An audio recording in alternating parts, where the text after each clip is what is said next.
ಭಾರತದ ದೃಷ್ಟಿಕೋನದಲ್ಲಿ 2026 ಯಾವ ರೀತಿ ವರ್ಷ ಆಗಿರುತ್ತೆ, ಏನೆಲ್ಲ ಬದಲಾವಣೆಗಳಾಗತ್ತೆ ಅನ್ನೋದನ್ನು ತಿಳಿತಾ ಇದ್ವಿ. ದೀಕ್ಷಿತ್ರೆ, ಈಗ ನಾವು ಭಾರತದ ಆಡಳಿತದ ಬಗ್ಗೆ ಮಾತನಾಡಿದ್ವಿ, ಆರ್ಥಿಕತೆಯ ಬಗ್ಗೆ ಮಾತನಾಡಿದ್ವಿ. ಈ ಆಡಳಿತ ಪ್ರಜೆಗಳ ಮೇಲೆ ಯಾವ ರೀತಿ ಪ್ರಭಾವ ಬೀರುತ್ತೆ, ಹೇಗಿರುತ್ತೆ ವರ್ಷ? ಸೂರ್ಯ ಯಾವ ರೀತಿ ಇಂಪ್ಯಾಕ್ಟ್ ಮಾಡ್ತಾನೆ? ಓಕೆ, ಮೊದಲನೇದಾಗಿ DMT UVW FP ಈ ಅಕ್ಷರದಿಂದ ಶುರುವಾಗುವಂತಹ ಪ್ಲೇಸಸ್ ಅಥವಾ ದೇಶಗಳಲ್ಲಿ ಒಂದಷ್ಟು ಈ ವರ್ಷ ಅಷ್ಟೊಂದು ಪಾಸಿಟಿವ್ ಇಲ್ಲ, ಒಂದಷ್ಟು ಅವಘಡಗಳು ಸಂಭವಿಸುತ್ತೆ.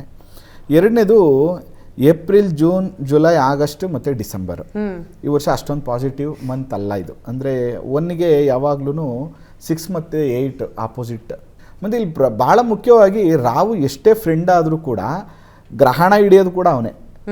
ರಾಹು ಮತ್ತು ಕೇತು ಯಾವಾಗಲೂ ಏನಂದರೆ ತುಂಬ ಪೀಕಿಗೆ ತಗೊಂಡೋಗ್ಬಿಟ್ಟು ದಡಾರ್ ಅಂತ ತಳ್ಳಿಬಿಡೋದು. ಎಚ್ಚರಿಕೆಯಿಂದ ಇರಬೇಕು. ಅದಕ್ಕೋಸ್ಕರ ಈ ವರ್ಷ ಜುಲೈ ಮತ್ತು ಆಗಸ್ಟು, ಜೂನು, ಏಪ್ರಿಲ್ ಈ 4 ತಿಂಗಳು ಪ್ಲಸ್ ಡಿಸೆಂಬರ್ ವರ್ಷದ ಕೊನೆ ಭಾಗ ಕೂಡ ಅಷ್ಟೊಂದು ಪಾಸಿಟಿವ್ ಇರಲ್ಲ.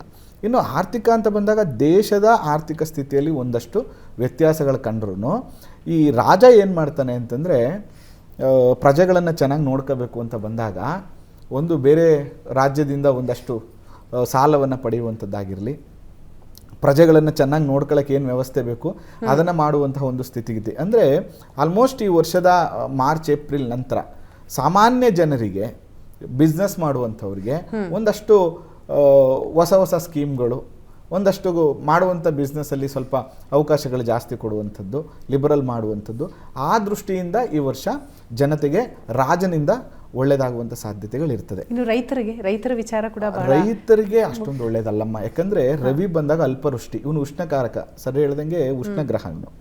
ಅದರಿಂದ ಯಾವಾಗ ರವಿ ರಾಜ ಆಗ್ತಾನೋ ಬಿಸಿಲು ಜಾಸ್ತಿ ಇರ್ತದೆ, ಮಳೆ ಕಡಿಮೆ ಇರ್ತದೆ. ಅಲ್ಪವೃಷ್ಟಿ ಅಂದರೆ ಬೇಕಾದಷ್ಟು ಮಳೆ ಆಗೋದಿಲ್ಲ ಈ ವರ್ಷ.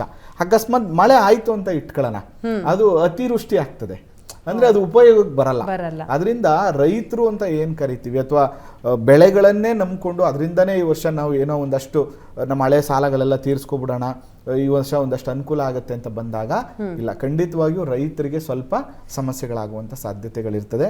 ಅದಕ್ಕೆ ಅವರು ಸೀಸನನ್ನು ನೋಡಿಕೊಂಡು, ಮಳೆಯನ್ನು ನೋಡಿಕೊಂಡು, ಜೊತೆಗೆ ಮಾರ್ಕೆಟಲ್ಲಿ ಯಾವುದು ಚೆನ್ನಾಗಿ ಹೋಗ್ತಾ ಇದೆ ಅನ್ನೋದನ್ನು ನೋಡ್ಕೊಂಡು ದಯವಿಟ್ಟು ಎಚ್ಚರಿಕೆಯಿಂದ ಮಾಡುವಂಥದ್ದು ಒಳ್ಳೆಯದು. ಬ್ಲೈಂಡಾಗಿ ಲಾಸ್ಟ್ ಇಯರು ಭಾಳ ಚೆನ್ನಾಗಿತ್ತು ಅಥವಾ ಅತಿ ಚೆನ್ನಾಗಿತ್ತು, ಈ ವರ್ಷನೂ ತುಂಬ ಚೆನ್ನಾಗಿ ಆಗ್ಬಿಡುತ್ತೆ ಅಂದ್ಬಿಟ್ಟು ಬ್ಲೈಂಡಾಗಿ ಹೋಗೋದು ಬೇಡ, ಸ್ವಲ್ಪ ರಿಸರ್ಚ್ ಮಾಡಿ ಮಾಡುವಂಥದ್ದು ತುಂಬ ಒಳ್ಳೆಯದು. ರೈತರ ವಿಚಾರಕ್ಕೆ ಈಗ ಅಷ್ಟೊಂದು ಒಳ್ಳೆಯದಿಲ್ಲ ಅಂತ ಹೇಳ್ತಾ ಇದ್ದಾರೆ ದೀಕ್ಷಿತರು, ತಾವೇನು ಹೇಳ್ತೀರಿ? ನೋಡಿ, ಉಷ್ಣ ಪದಾರ್ಥವನ್ನು ಬೆಳೆಯೋದು ಅಥವಾ ಅದರ ಮೇಲೆ ನಂಬ್ಕೊಂಡು ಯಾವ್ಯಾವ ವ್ಯವಸಾಯ ಮಾಡೋದಿದೆಯಲ್ಲ ಅದನ್ನು ಡ್ರಾಪ್ ಮಾಡಿ ಯಾವ ಟೈಮಲ್ಲಿ ಸೀಸ್ನಲ್ ಕಲ್ಟಿವೇಶನ್ ಅಂತ ಹೇಳ್ತಾರೆ ಅದನ್ನು ಮಾಡೋದು, ಸ್ವಲ್ಪ ಚೇಂಜಸ್ ಮಾಡ್ಕೊಳ್ಳೋದು ತುಂಬ ಒಳ್ಳೆಯದು. 2025ರಲ್ಲಿ ಏನು ಸಿಮಿಲಾರಿಟಿ ಇತ್ತು ಸ್ವಲ್ಪ ಜಾಸ್ತಿನೇ ಅದಾಗತ್ತೆ. ಉಷ್ಣದ ವಿಷಯ ಬಂದಾಗ ಸ್ವಲ್ಪ ಜಾಸ್ತಿನೇ ಆಗುತ್ತೆ. ಸೊ ಆಲ್ರೆಡಿ ಅವರಿಗೆ ಹಿಂದಿನ ವರ್ಷದ ಎಕ್ಸ್ಪೀರಿಯನ್ಸ್ ಇದೆ. ಇದನ್ನೇ ಸ್ವಲ್ಪ ಮುಂದಾಲೋಚನೆ ಮಾಡಿಕೊಂಡು ಎಲ್ಲಿ ಯಾವ ರೀತಿ ಕಲ್ಟಿವೇಶನ್ ಮಾಡೋದು ಅಥವಾ ಲೀಸ್ ಕೊಡೋದು ಅಥವಾ ಒಂದು ವರ್ಷ ಇದನ್ನು ಹೇಗೆ ಮ್ಯಾನೇಜ್ ಮಾಡೋದು ಅದನ್ನೇ ಮಾಡಿದ್ರೆ ತುಂಬ ಒಳ್ಳೆಯದು. ಮಳೆಯನ್ನು ನಂಬಿಕೊಂಡು ಬೇಸಾಯನೇನು ಮಾಡ್ತಾರಲ್ಲ, ಸ್ವಲ್ಪ ಜಾಗರೂಕತೆ ವಹಿಸೋದು ಒಳ್ಳೆಯದು ಆ್ಯಕ್ಚುಲಿ ಅವರಿಗೆ. ಆಮೇಲೆ ಅದಾದ ಮೇಲೆ ಗೋಧಿ ವಿಷಯದಲ್ಲೂ, ಮೆಕ್ಕೆಜೋಳದ ವಿಷಯದಲ್ಲೂ, ಕೇಸರಿ ವಿಷಯದಲ್ಲೂ ಒಂದಷ್ಟು ಅಗ್ರಿಕಲ್ಚರ್ ಪ್ರಾಡಕ್ಟ್ಸ್ ಇವೆ, ಒಂದಷ್ಟು ಫ್ರೂಟ್ಸ್ ಇವೆ. ರವಿಗೆ ಕಾರಕತ್ವ, ಸಿಗ್ನಿಫೈಸ್ ದ ಪ್ಲಾನೆಟ್ಸ್ ಅಂತ ಹೇಳ್ತೀವಲ್ಲ, ಆ ಬಿಸ್ನೆಸ್ಸು ಅಥವಾ ಆ ವ್ಯವಹಾರನೂ ಆ ಕಲ್ಟಿವೇಶನ್ ಮಾಡಿದ್ರೆ ಒಳ್ಳೆ ಫಲ ಸಿಗುತ್ತೆ. ಅಂದರೆ ಕೆಂಪು ಧಾನ್ಯಗಳ ವಿಷಯ ವ್ಯಾಪಾರ ಅದನ್ನು ತೊಗೊಂಡು ಅವ್ರು ವ್ಯಾಪಾರ ಮಾಡ್ಕೋಬೋದು ಪಾಪ ರೈತರು. ಧಾನ್ಯಗಳು ಬಿಟ್ಟು ಬೇರೆದು ಅಷ್ಟೊಂದು ಚೆನ್ನಾಗಾಗಲ್ಲ. ದೀಕ್ಷಿತ್ರೆ, ಇನ್ನು ಉಷ್ಣಗ್ರಹ ಅಂತ ಹೇಳಿದ್ರಿ ತಾವು. ಸೊ ಉಷ್ಣ ಅಂದ ತಕ್ಷಣ ಒಂದು ಕ್ಷಣ ಬರೋದು ಭೂಕಂಪ, ಈ ರೀತಿಯ ಪ್ರಾಕೃತಿಕ ವಿಕೋಪಗಳು ಎಷ್ಟರ ಮಟ್ಟಿಗೆ ಸಾಧ್ಯತೆ ಉಂಟು? 100% ಆಗುತ್ತಮ್ಮ ಈ ವರ್ಷ. ನಾನು ಅದನ್ನೇ ಆವಾಗಲೇ ಹೇಳಿದ್ದೆ. ಏನಂತಂದರೆ ಜೂನು, ಆಗಸ್ಟು, ಏಪ್ರಿಲ್, ಜುಲೈ ಮತ್ತು ಡಿಸೆಂಬರ್ ತಿಂಗಳುಗಳಲ್ಲಿ ಒಂದಷ್ಟು ಅಗ್ನಿ ಅವಘಡಗಳು, ಮತ್ತು ನಾವು ಲಾಸ್ಟ್ ಇಯರ್ ಕೂಡ ಒಂದಷ್ಟು ವಿಮಾನ ಅಪಘಾತ ಎಲ್ಲ ನೋಡಿ ತುಂಬ ದುರಂತಗಳನ್ನು ನಾವು ನೋಡಿದ್ವಿ.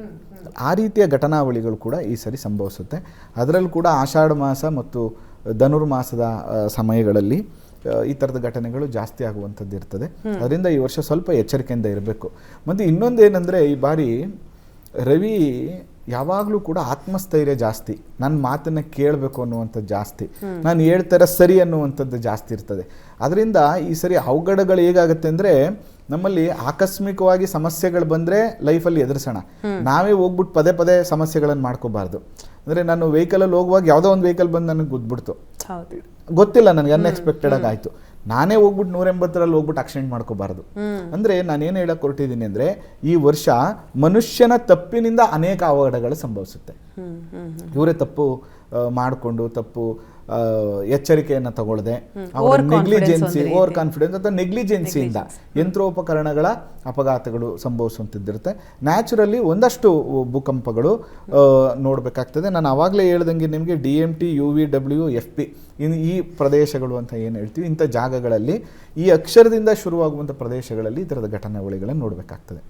ಮತ್ತು ಕೆಲಸ ಅಂತ ಬಂದಾಗ ಏನಾಗುತ್ತೆ, ರವಿ ಇದಾನಲ್ಲ, ರವಿ ಗ್ರಹ ಯಾವಾಗಲೂ ಕೂಡ ಓನರ್ಶಿಪ್ಪು. ಈ ಬಾರಿ ಯಾವಾಗಲೂ ಜಾಗ ಯಾವುದೇ ಇರಲಿ, ಯಾವುದೇ ಡೇಟ್ ಅವ್ರು ಇರಲಿ, ಮಾಸಾಗ ಒಂದು ಒಳ್ಳೆ ಸಾಂಗ್ ಹಾಕೋರು ಅಂದರೆ ಎಲ್ಲರಿಗೂ ಡ್ಯಾನ್ಸ್ ಮಾಡಬೇಕು ಅಂತ ಅನ್ಸುತ್ತೆ. ಅವ್ನಿಗೆ ಡ್ಯಾನ್ಸ್ ಮಾಡೋಕ್ಕೆ ಇಷ್ಟ ಇದೆಯೋ, ಅವ್ನು ಒಳ್ಳೆ ಡ್ಯಾನ್ಸರು, ಅದು ಪಾರ್ಟು, ಅವನಿಗೆ ಮಾಸಲ್ಲಿ ಏನು ಇರುತ್ತೆ ಅದಿರುತ್ತೆ. ಈಗ ಎಲ್ಲರೂ ಒಂದ್ಸರಿ ನಮ್ಮ ಮೋದಿಯವರು ಎಲ್ಲರೂ ದೀಪ ಹಚ್ಚಬೇಕು ಅಂತ ಹೇಳಿದ್ರು, ಆಗ ಮಾಸಾಗ ಎಲ್ಲರೂ ದೀಪವನ್ನು ಹಚ್ಚಲಿಕ್ಕೆ ಪ್ರಾರಂಭ. ಹಾಗೆ ಈ ವರ್ಷ ಏನಾಗುತ್ತೆ, ರವಿ ಈ ವರ್ಷದ ರೂಲಿಂಗ್ ಗ್ರಹ ಆಗಿರೋದ್ರಿಂದ ಎಷ್ಟು ಅಂತ ಕೆಲಸ ಮಾಡೋದಪ್ಪ, ಆ ಬಾಸ್ ಹತ್ರ ಅನ್ಸ್ಕೊಂಡು ಸಾಕಾಗೈತೆ. ಯಾರು ಬೆಳಗಿನ ಸಂಜೆವ್ರಿಗೆ ಕೆಲಸ ಮಾಡೋರು, ನಾನು ಮಾಡಲ್ಲ, ಈ ವರ್ಷದಿಂದ ನಾನು ಸ್ವಂತವಾಗಿ ಏನಾದ್ರು ಮಾಡ್ತೀನಿ ಎನ್ನುವಂಥದ್ದು. ಅಂದರೆ ಹೊಸ ಕಂಪ್ನಿಗಳನ್ನು ಸೃಷ್ಟಿ ಮಾಡುವಂಥದ್ದು, ಅಥವಾ ನಾನೊಂದು ಕಾಫಿ ಶಾಪಾರು ಇಟ್ಕೊಂಡು ನಾನು ಬಿಸ್ನೆಸ್ ಮಾಡ್ತೀನಿ, ಅಥವಾ ಯಾವುದೋ ಒಂದು ಹೊಸದಾಗಿ ಏನೋ ಒಂದು ಮಾಡ್ತೀನಿ, ಅಥವಾ ಯಾವುದೋ ಒಂದು ಯೂಟ್ಯೂಬ್ ಶುರು ಮಾಡ್ತೀನಿ, ಯಾವುದೋ ಒಂದು ಇದು ಮಾಡ್ತೀನಿ. ಅಂದರೆ ಸ್ವಂತವಾಗಿ ಕೆಲಸ ಕಾರ್ಯಗಳನ್ನು ಸೃಷ್ಟಿ ಮಾಡಿಕೊಂಡು ಮಾಡುವಂಥದ್ದು ಜಾಸ್ತಿ ಇರ್ತದೆ. ದಯವಿಟ್ಟು ಇಂಥವ್ರಿಗೂ ಒಂದು ಸಣ್ಣ ಸಜೆಷನ್ ಏನಂದರೆ, ಬ್ಲೈಂಡಾಗಿ ಯಾರೋ ಮಾಡ್ತಾ ಇದ್ದಾರೆ ಅಂತ ಮಾಡೋಕ್ಕೆ ಹೋಗ್ಬೇಡಿ. ರವಿ ಎಷ್ಟು ಓವರ್ ಕಾನ್ಫಿಡೆನ್ಸನ್ನು ಕೊಡ್ತಾನೆ ಅಂತಂದರೆ ನಿಮಗೆ ಗೊತ್ತಿಲ್ಲದೆ ಕೆಲಸವನ್ನು ಮಾಡಿ ದುಡ್ಡು ಕಳ್ಕೊಳ್ಳುವ ಸಾಧ್ಯತೆಗಳು ಕೂಡ ಇರ್ತದೆ. ಅದರಿಂದ ಮಾಡಿ, ನಾನು ಮಾಡಬೇಡಿ ಅಂತ ಹೇಳಲ್ಲ, ಇಸ್ ಗುಡ್. ಆ್ಯಕ್ಚುಲಿ ಯಾವಾಗಲೂ ಸ್ವಂತವಾಗಿ ಮಾಡುವಂಥದ್ದು ಭಾಳ ಒಳ್ಳೆಯದು, ಆದರೆ ಸ್ವಲ್ಪ ಎಚ್ಚರಿಕೆಯಿಂದ ಮಾಡಿ. ಸರಿ ಸರಿ. ಮತ್ತು ನೀವು ಯಾವ್ಯಾವರು ಒಳ್ಳೇದಾಗುತ್ತೆ ಅಂತ ನೀವು ಕೇಳಿದ್ರೆ, ಯಾವಾಗಲೇ ಧಾರ್ಮಿಕ ಕ್ಷೇತ್ರಗಳಮ್ಮ ತುಂಬ ಚೆನ್ನಾಗಾಗುತ್ತೆ. ಧಾರ್ಮಿಕ ಕ್ಷೇತ್ರಗಳು, ಸರ್ಕಾರಿ ಉದ್ಯೋಗದಲ್ಲಿರೋರಿಗೆ ತುಂಬ ಚೆನ್ನಾಗಾಗುತ್ತೆ. 2026 ನಾನು ಸರ್ಕಾರಿ ಉದ್ಯೋಗವನ್ನೇ ತಗೊಳ್ಳೇಬೇಕು, IAS ಆಗಬೇಕು, KS ಆಗಬೇಕು, ಪೊಲೀಸ್ ಆಗಬೇಕು ಅನ್ನುವಂಥ ಆಸಕ್ತಿ ತುಂಬ ಜನಕ್ಕೆ ಜಾಸ್ತಿ ಆಗ್ತದೆ. ಸರ್ಕಾರ ಕೆಲಸ ಮಾಡ್ತಾ ಇರುವಂಥವ್ರು ಕೂಡ ಈ ವರ್ಷ ಒಂದಷ್ಟು ಪಾಸಿಟಿವ್ ಆಗಿರ್ತದೆ.